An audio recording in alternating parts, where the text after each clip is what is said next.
Donc, le renversement de ce régime de Jean-Baptiste Ouédraogo va ouvrir une nouvelle ère dans l'évolution politique du Burkina Faso.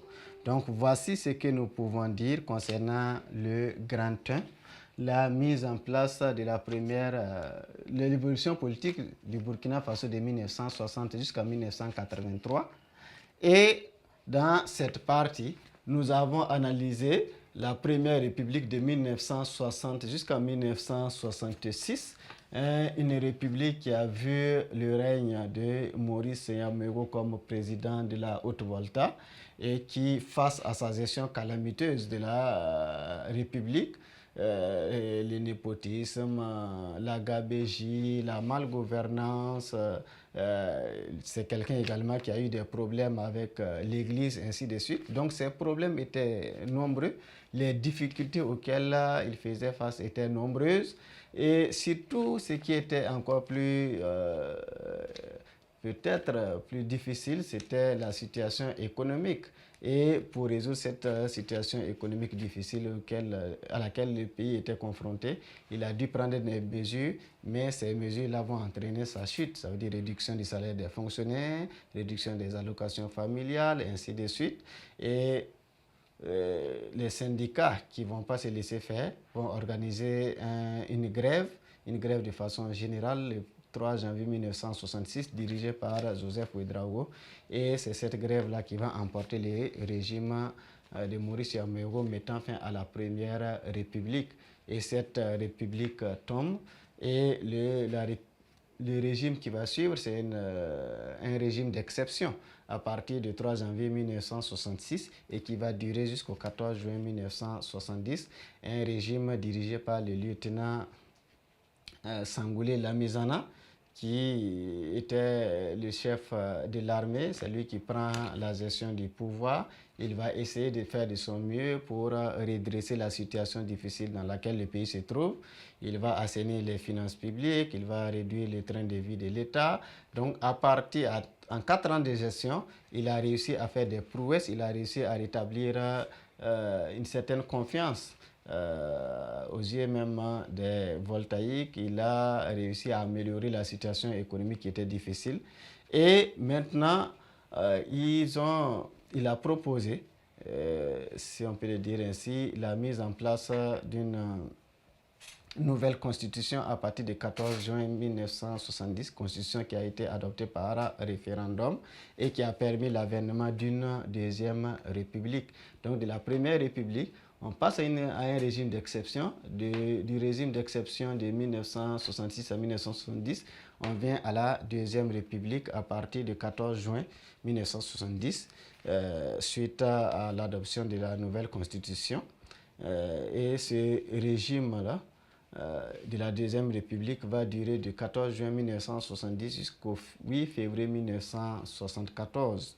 Et ce régime va connaître la mise en place d'un poste de Premier ministre qui a été géré par Gérard Kango Ouédraogo, mais également le rétablissement de la mise en place d'une Assemblée nationale qui a été gérée par Joseph Ouédraogo qui était le secrétaire général du parti RDA qui a remporté les élections législatives. Gérard Kango Ouédraogo, Premier ministre, Joseph Ouédraogo, président de l'Assemblée nationale. Et à un moment donné, on avait des difficultés entre ces deux personnalités, le Premier ministre et le président de l'Assemblée nationale. Et les mésententes entre les deux personnalités issues de la même famille politique va entraîner la paralysie du fonctionnement des institutions, surtout l'Assemblée nationale et le Premier ministère, qui sont les institutions les plus importantes de la République après la présidence du Faso, ainsi de suite. Et face à cette crise qui perdure et qui met à mal même le fonctionnement de l'appareil d'État, le président Lamizana va dissoudre le gouvernement et dissoudre aussi l'Assemblée nationale. Donc, cela va mettre fin à la Deuxième République. Et on rentre encore dans un régime d'exception à partir du 8 février 1974 jusqu'au 27 novembre 1977. un régime d'exception qui voit toujours Lamizana comme président.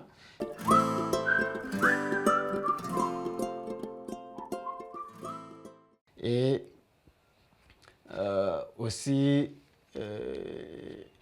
des solutions qu'il va prendre pour pouvoir essayer de résoudre la situation de crise que le pays traverse. Il met en place un gouvernement de renouveau national, GRN 1, GRN 2, ces gouvernements successifs vont tenter de trouver des solutions aux problèmes de voltaïque, mais c'est toujours difficile. Les politiciens manifestent leur volonté de voir les retours à l'ordre constitutionnel normal, les syndicats également font entendre leur voix, ainsi de suite. Maintenant, pour contenter les politiciens, il propose ou il met en place une commission qui est chargée de réfléchir sur les réformes politiques à mettre en place. Et à l'issue des travaux de cette commission, ils sont arrivés à adopter, à prendre des mesures, à faire des propositions qui ont permis la mise en place d'une nouvelle constitution par référendum à partir du 27 novembre 1977. Et la mise en place de cette nouvelle constitution par référendum ouvre la voie à une troisième république, la troisième république de la Haute-Volta, de 27 novembre 1977 jusqu'au 25 novembre 1980. Maintenant, cette troisième république, toujours dirigée par Sangoulé Lamizana, et cette fois-ci, il va rejoindre un parti politique qui n'avait pas de parti politique. Il rejoint le RDA et il se fait élire au second tour de l'élection présidentielle face à Maker Ouedraogo de l'UNDD. Et il nomme comme Premier ministre Joseph Issoufou Konombo, qui va l'aider dans sa tâche de la gestion de l'appareil d'État.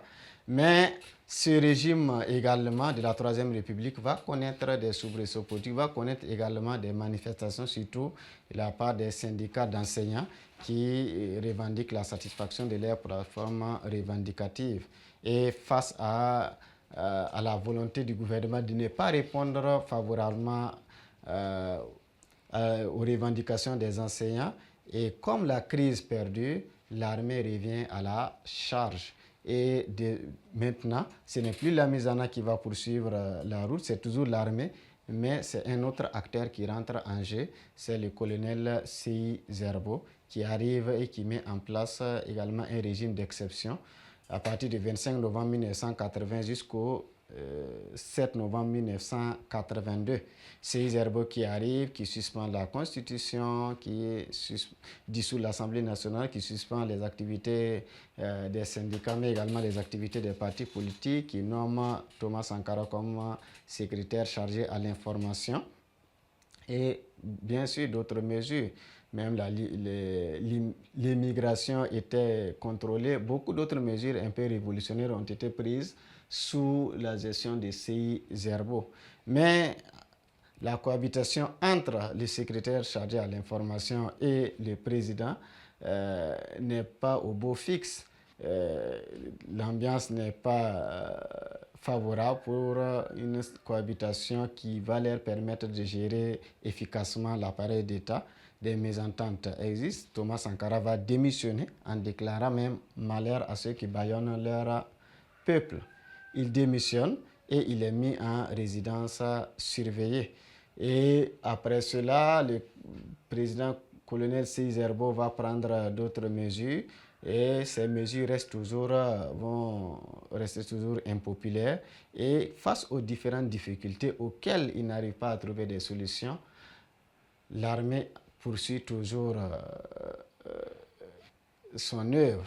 Et cette fois-ci, c'est le groupe dans lequel on retrouve encore un Thomas Sankara, mais cette fois-ci avec un autre leader, le médecin commandant Jean-Baptiste Ouedraogo. Et ce groupe de militaires, avec à la tête le médecin commandant Jean-Baptiste Ouedraogo, renverse le régime du colonel Sei Zerbo et met en place également le Conseil de salut du peuple CSP Et Jean-Baptiste Ouédraogo nomme Thomas Sankara comme Premier ministre. Tout comme sous la gestion de Séïse Herbo, la cohabitation entre Jean-Baptiste Ouédraogo et Thomas Sankara est difficile. Et Thomas Sankara sera arrêté, puisque lors de ces meetings, surtout celui de Bobo Dioulasso, il critique ouvertement la gestion du pouvoir par le président Jean-Baptiste Ouédraogo, ainsi de suite. Et cette cohabitation difficile va entraîner des crises même au niveau du CSP. Et cette crise va déboucher sur un autre coup d'État, cette fois-ci avec un autre acteur clé, Thomas Sankara, qui arrive avec un autre groupe composé de Blaise Compaoré et autres. Et encore, ils vont mettre en place un régime d'exception à partir du 4 août 1983. Voici ce que nous pouvons dire concernant le grand 1 de cette leçon. Et maintenant, le grand 2, nous allons aborder l'évolution politique du Burkina Faso de 1983 jusqu'à 1991.